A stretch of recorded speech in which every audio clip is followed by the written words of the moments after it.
Good morning and welcome to the second episode of the Newbie Coinologist. I want to start by crediting the music on my podcast by E.J. Golden Friends, and the artwork is by Kyle Feit. Hopefully by now you've organized your collection a little bit and have picked up the book Strike It Rich with Pocket Change by Potter and Allen. When I'm teaching a workshop and people have a big collection of coins that they've inherited or have saved up, I tell them that the best way to start building your skills as a coin collector is to work with one type of coin.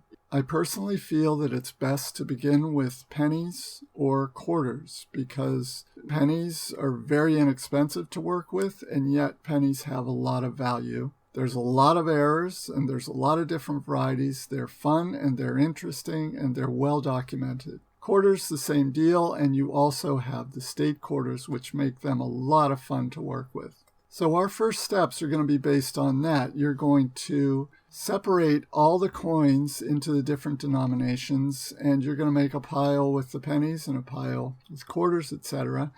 And choose the coin that you want to work with. We will start by separating out all the bright and shiny coins. Some people like to wear gloves when they are working with coins, the latex gloves.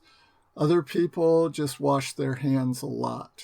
Definitely, after you work with coins, you should wash your hands a few times.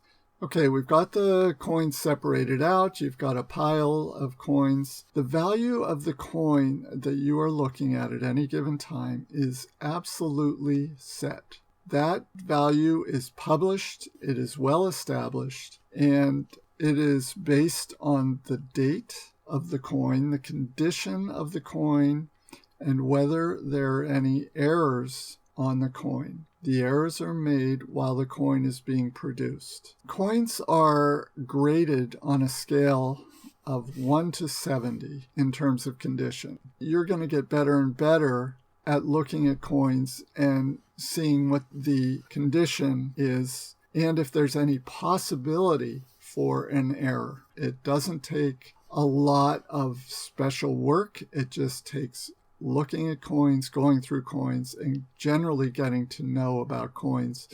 We're going to wrap this podcast up for now, but before the next episode, if you could pick up some sort of a magnifier, we use a visor, or you can use an app on your phone, or you can use a telescope. And also if you can pick up some sort of a pad to work with the coins, a felt pad or a piece of felt to put on a table, that would be excellent. We'll get into sorting the coins and looking at them more closely next episode. Thank you.